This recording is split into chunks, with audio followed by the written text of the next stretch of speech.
guys! So, as some of you may know, 3 years ago, on April 9th, 2013, we released our first ever episode of Swiftcast. And the time has just flown by since then, and we're so incredibly thankful to each and every one of you for listening to the podcast. And we wanted to celebrate this week, so we opened up the phone lines to take calls from some of our listeners, and we talked about a lot of really interesting topics, including the new Romantics video, the Austin, Texas show, whether or not Taylor's taking a break, and a lot of other topics, and it was a ton of fun. So on this week's episode, we're going to share those calls with you, and we hope you enjoy hearing them. Hello? Hello? Hi! Hey, can you hear me? Yeah, is this Annabelle? Yes, it is. Hi, this is Ashley. Hello. And Haley, Ashley, and Adam are all here too. Hello. Hey, welcome. It's still early in the morning here. Yeah, what time is it? 10 a.m. So are you in Sydney? Yes, that's correct. That's so awesome. Yeah, it's pretty cool. I guess it's nighttime for you guys? Afternoon. Afternoon, okay. Well, Haley is in Mountain Time, so it's 6 p.m., and I'm in Chicago, where it's 7, and then Ashley is in Louisiana, where it's also 7. Okay. Very diverse time zones.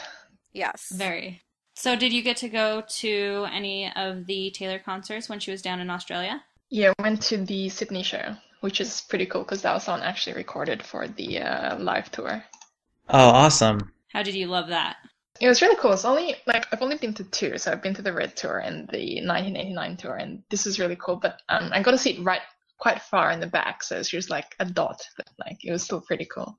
Well, she really does a good job, I feel like, of trying to use the entire space, even for the people way in the back. Yeah, but it was still cool because you could still see there's the huge monitors and everything. So, but yeah, watching the live concert on Apple Music was, so you can actually see all the dancers and all the props and stuff. Yeah, and that's cool because you got to relive your specific show that you were at. Yeah, exactly. And so I was somewhere in that, one of the dots in the crowds.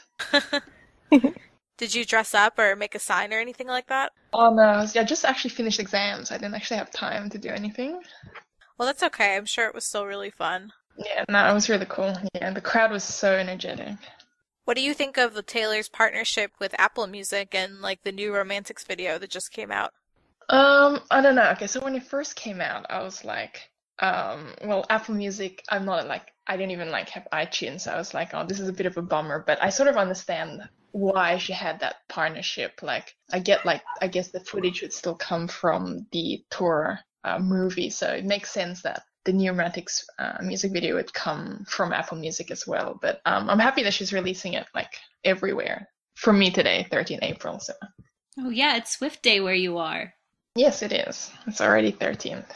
She is in the future and we are in the past. True. Yeah, no, but I'm pretty happy. I mean, I thought it wouldn't be a tour video only because there was those random photos. I don't know. There was a video being shot in LA or something, but yeah, it makes sense as a tour video, I guess, because there's one every era. Yeah, I think those photos that we thought were the new Romantics music video, people were speculating that those are probably more Apple Music commercials because somebody said that she has filmed at least 2, maybe 3 more commercials that will be coming out in the future, so we'll have to see what those are about. Yeah, that would make sense. Yeah, that makes sense now in hindsight. Correct. Mm-hmm. But yeah, well, I mean, I think New Romantics could have been a really visual sort of music video. There's a lot of lyrics that you could interpret and translate that into a music video. So. Well, you sent us an email a little while ago that I just got to today where you were talking about how it would be cool if we had more international fans involved in the podcast, and I totally agree. Mm-hmm. Yeah, I don't know, it just gives a bit of a different perspective. I get that it's probably easier if you're sort of in the same geographical region, but sometimes the things that you discuss are quite American centric, so I have to adapt to that or Google stuff to figure out where are all these places. So it'd be just a bit interesting to see if there was a bit of geographical diversity. I think just be interesting concept. Yeah, I mean, I know that we all wish that we could get to some of the shows in other countries and really just feel what that experience is like because we only have our limited experience of being here. Yeah, I would actually love to go to like an LA show or like New York or Nashville show because I always hear there's like the best like special guests and everything. We should start like a Swiftie exchange program where you get to go over, stay with someone and go to their country and then they come and go to yours. Exactly. Yeah. Yeah, I don't get many special guests here. Not as much as over there, but yeah, it's still good. I'm glad like Vance Joy opened for us, which is great because he's Australian as well. Yeah, I was kind of honestly surprised that she didn't bring any guests to the Australian leg of the tour. I was really expecting some.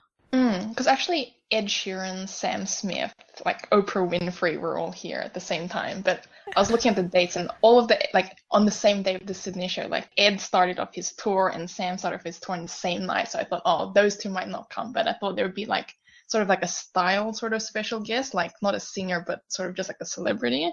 Yeah. Yeah. But no, I'm happy. I mean, I paid to see Taylor, so. Right, that's why we're all there. Yeah, exactly. Well, hey, did you have any questions for us or anything like that? No, just like happy 3-year anniversary. Like I've been listening to the show for quite a while. But yeah, with uni and stuff, sometimes I don't always get a chance to keep up with everything. But yeah, no, keep up the good work. Thank you so much. Thank you. Yeah, no, I love you, especially like I love your like older tweet stuff. Like just Aren't those so fun? That's my favorite part every week. it's like reminiscing on all the old stuff. Well, thanks again so much, and keep in Thank touch you. on Twitter. Yeah, sure. Okay. All right. See you guys. Bye, Annabelle. Thank you. Bye. Bye. Is it working now? Yeah, Yes. Hi. Vinny. hi. How are you? I'm doing great.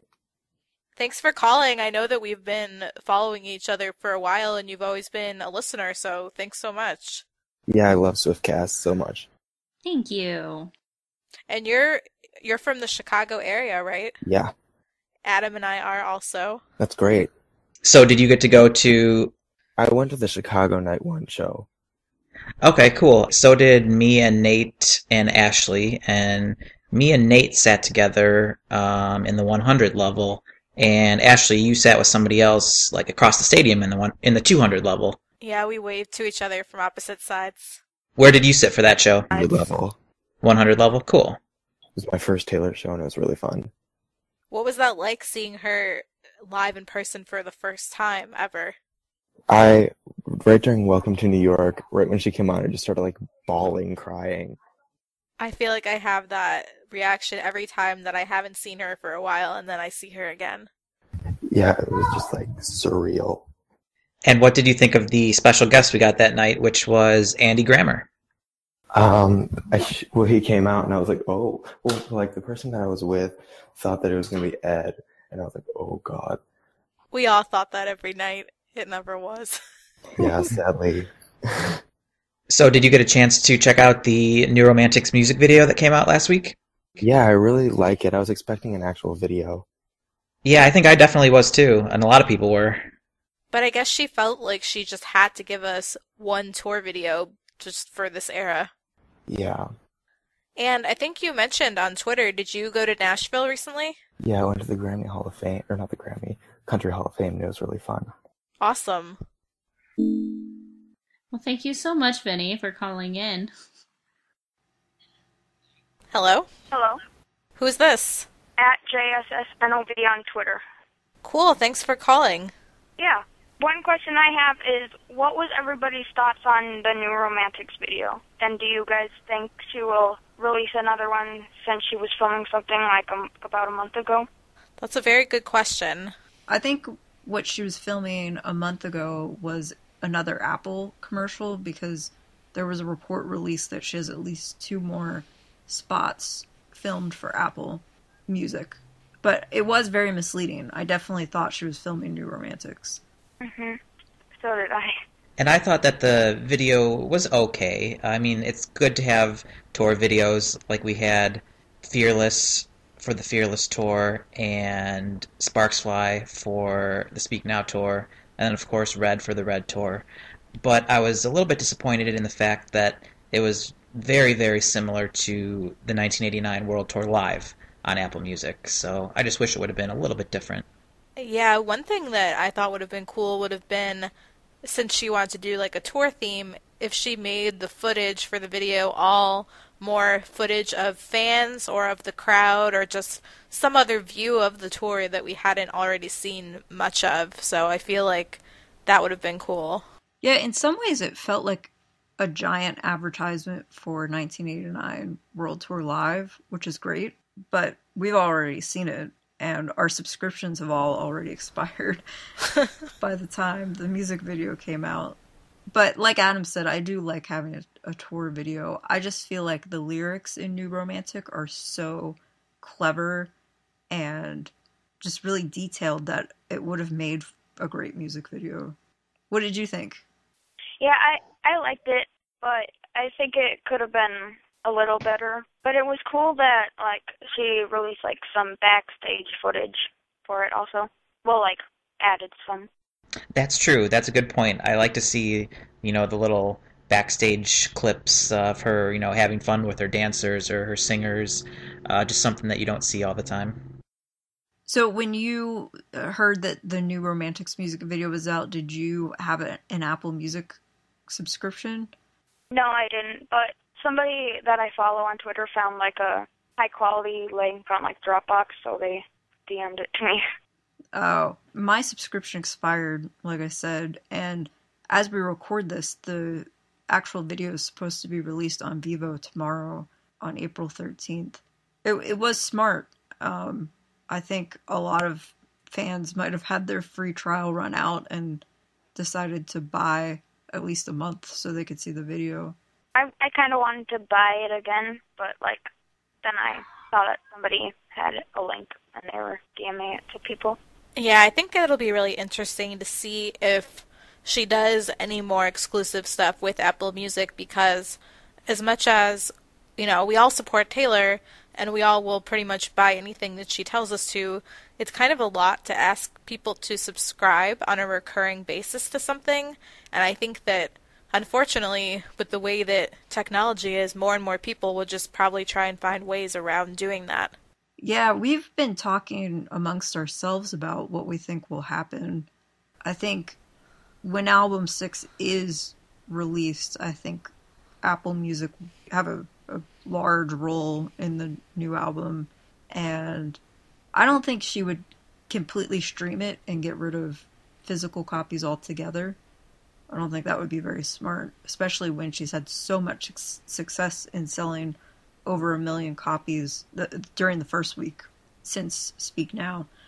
But I could see maybe specific bonus content only being available on Apple Music. Yeah, bonus tracks or other little things like that. What does everybody else Did you have any other questions for us? Yeah, I have one more question. What are your thoughts on Taylor going on a break this year? Like, do you think it's going to happen, or do you not think it's going to happen? I think that basically what people aren't realizing is that she's kind of counting starting from right now as a break, and then even if she doesn't put anything out until summer, fall, or even like the end of 2016, it would still be a break. I don't think it's going to be a year or 2 year long break. Yeah, I'm with Ashley, and I would actually go even further and say that her break really started in November. Or because that was when the tour ended in the United States, and she had more international dates. But even if you went from January, it's still a long break from January until whether she releases the new album at the usual time, at the end of October, or maybe a little later. For example, I think it would be cool, and I have no idea if this will happen, but if she were the performer for the Super Bowl and released an album in conjunction with that, and then announced a tour at that point. A lot of artists have gotten such great exposure from being the performer at the Super Bowl, and it's been talked about for several years now. So, I don't know. I don't see her taking a break at all, though, given this partnership with Apple is what it appears to be to me, and the fact that she has things planned for the end of the year, like the concert in Texas and the mobile game that will be released at the end of the year. So the way things are going, it doesn't really line up with her taking a break for an extended period of time, at least. And it also depends on her definition of a break. I think everybody started thinking of her break as an Adele break, like Adele disappeared and went away for a little while, where, like Stephanie says, she has all these commitments and plans for the rest of the year. I think she means a break in just a different aspect. Like, she might not be constantly writing like she used to and going in and out of, the studio. So I think she might be taking like a break and a step back from that versus like stepping away from the spotlight. I think that we'll still have a lot of chances to see her and keep up with her and hear from her, even if it's not the traditional album schedule. Have you been listening to the podcast for a while? Like about a year, I think. Oh, awesome. I used to listen to Taylor Talk, I think it was called, but like they stopped it. Well, we really appreciate you listening. Yeah, thanks so much for listening. Mm-hmm. So, did you have any thoughts on what Taylor will do for a break? I'm just curious to get other perspectives. I agreed with you guys, but I like what her, like, I don't know. Like, I think she'll only take a break until her next album or whatever is released in October, if that's the case. Mm-hmm. I think that at the end of the day, she loves what she does too much to leave it for as long as Adele did.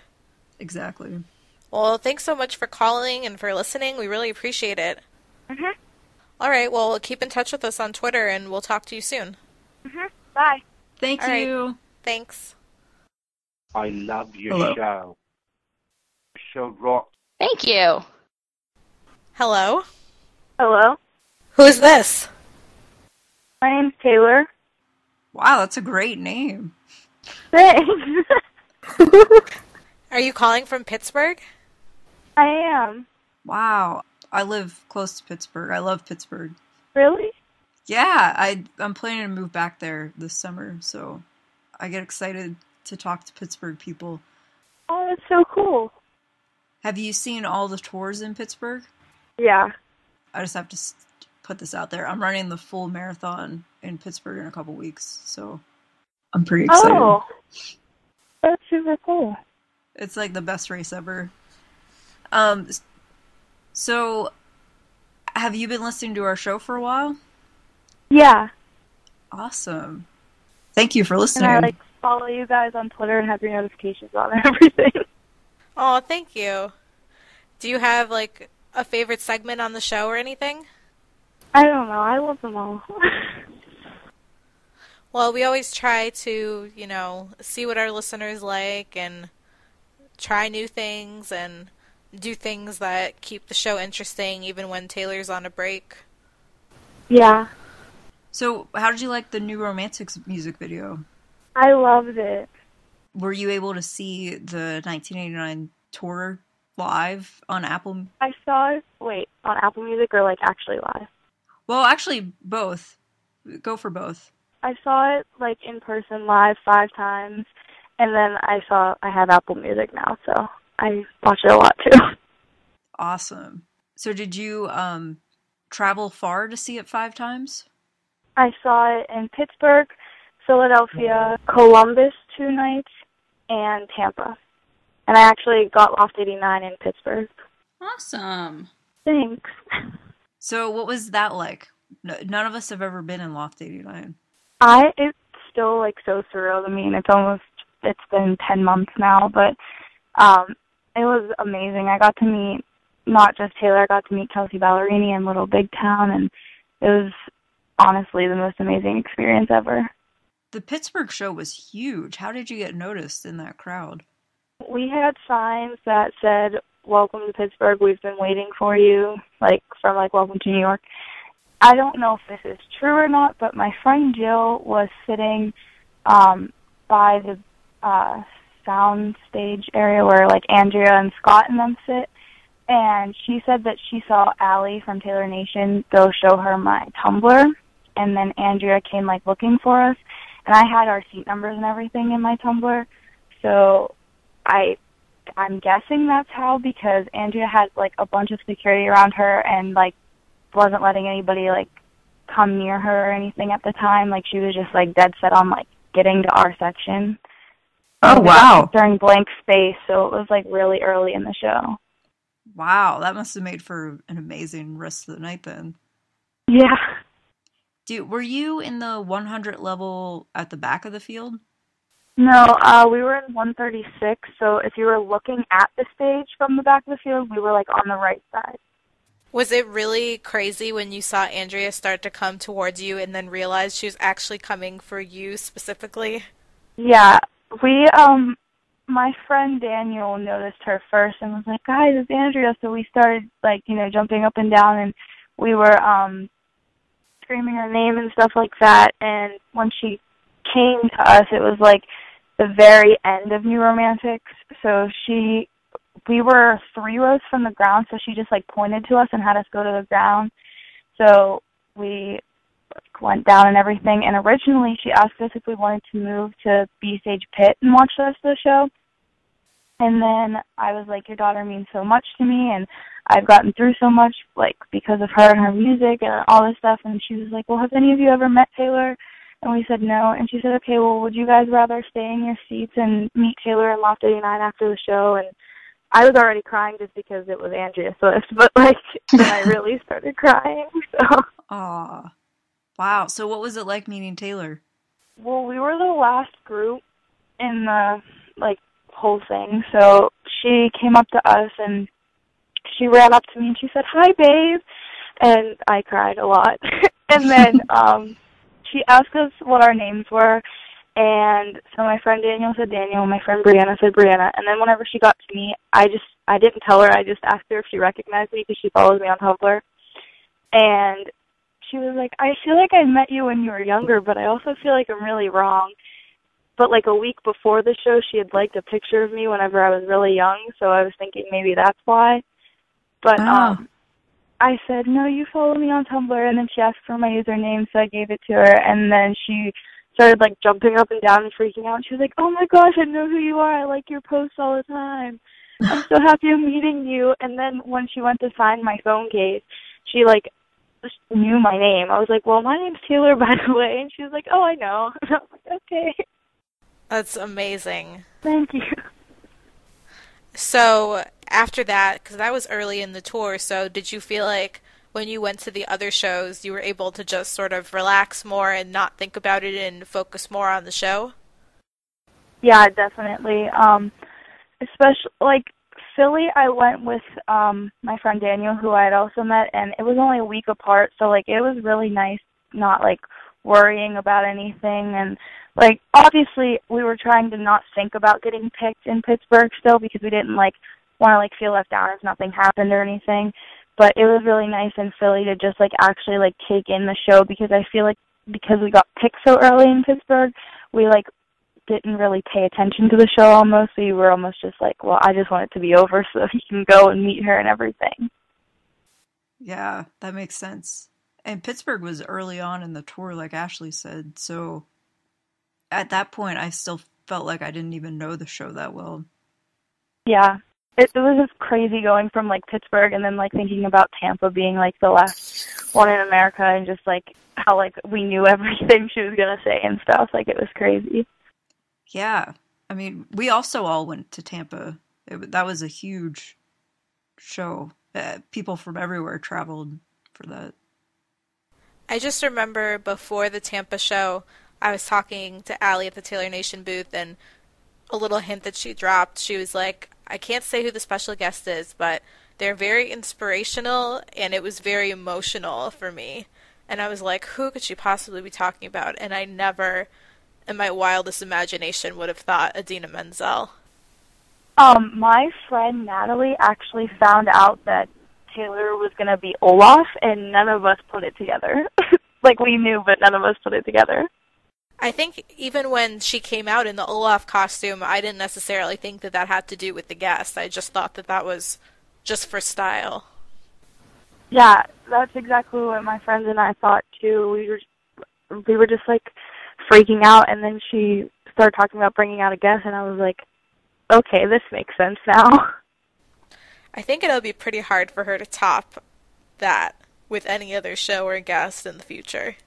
Oh yeah, definitely, I agree.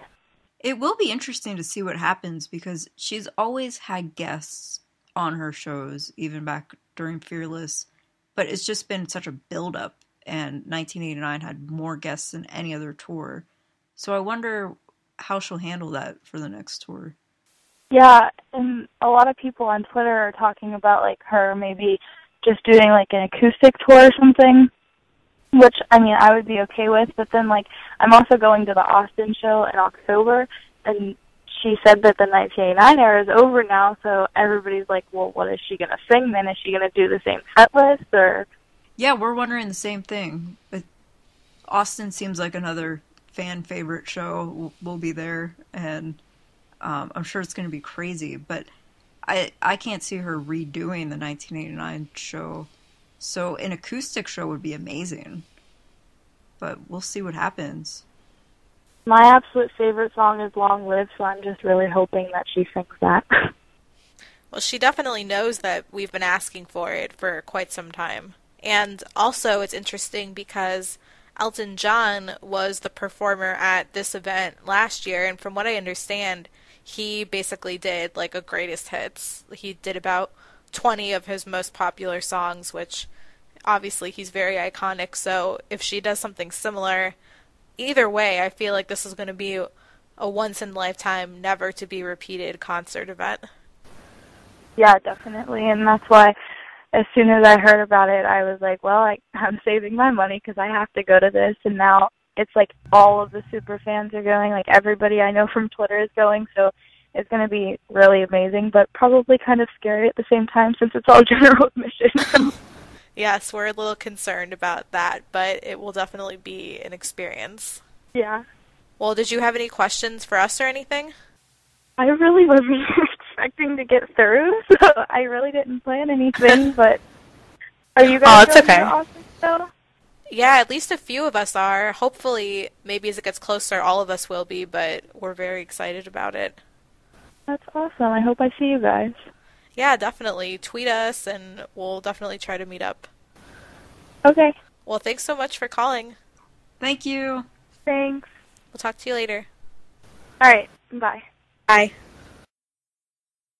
Hello? Hello? Hi, who's this? Hi. This is Brandon. Hi, Brandon. Thanks for calling. Hi, how are you? We're good. How are you? Great. How are things going in your world? Going well. We were just talking about how excited we are to see what's happening this fall with Taylor and her show in Austin. Yeah, for sure. So like it should be pretty spectacular. You know, that's our only planned performance of this year. Yeah, we really have no idea what she has planned, given that it will be the only concert this year. Yeah, for sure. She always finds a way to surprise us, though. Yeah. So I was calling to ask you guys a question. So I was thinking, if just for instance, I don't know when it would be, but if Taylor would come out and she would just say, I'm going to do one more show, you know, this is my last show, what is the cap or the amount of money you would be willing to spend to be able to see that last show? Wow. That is a great question. I don't know if there is a cap. Just find a way to go. I'm just imagining all of the fans selling like everything they own. Because I was just thinking, I saw, you know, her announce her Austin show, and the resale for those tickets, this is the only show this year, were like going like 10 or were 10-folding in the first like couple of weeks after they went on sale. So. Oh wow, really? Yeah, I'm just imagining, you know, how much a show like that, you know, whenever comes, so that, you know, that day will be with us. Hopefully not for another million years, but eventually that'll happen. And well, yeah, I mean, on that note, I know we've talked a little bit on the show before, and amongst ourselves we talk a lot about just how big of a problem scalping has become and how there's really the need for them to figure out a way to keep tickets affordable for fans, even when it's a big star like Taylor. And Taylor has a lot of power and influence, and obviously with Apple Music, they changed their policy because she spoke out. So that's like my biggest hope, is that she becomes an advocate for anti-scalping in some way. I hope so too. One thing that I know some artists are going to is a credit card only entry system where Ticketmaster Verify, where you can only get in on the credit card or the card that you purchased your tickets on. So maybe eventually she can go down that road to mass scalping happening and stuff. Yeah, a lot of artists have been doing that. I know Eric Church has, and it can be frustrating if you plan to go to the show and then something happens and you need to sell your tickets, but it's a pretty good idea otherwise. Yeah, for sure. So another question I had was, do you guys think that what would be more likely, an acoustic version of 1989 coming out, or a Red Tour DVD? It seems like everybody in the fan base is thinking a lot about this acoustic concept. Yeah, and Taylor was clearly thinking about it too when she did those performances at the Grammy Museum. Yeah, for sure. I can imagine her using that as kind of I don't know what she plans on doing, but because of her success with 1989 and everything being so well, I could see her using kind of an acoustic release in the fall. That's kind of a holdover. So she doesn't have to release. She seems like she releases new music every 2 years, but kind of doing an insert in there to kind of hold off because we kind of be dying down from the new music. The singles are pretty much done, but I think that'd be a really good kind of way for her to give the fans something to hold them over until she's ready to be into something totally different. I think that is a really good point. One of the other callers that we had, Steph, was mentioning, and Steph has thought this before, that maybe this time around Taylor will wait until the spring to release a new album, or maybe in the time frame of February or somewhere around there. But your idea, Brandon, sounds awesome, to, in the fall, release an acoustic version of 1989. I think the sales would be incredible for that.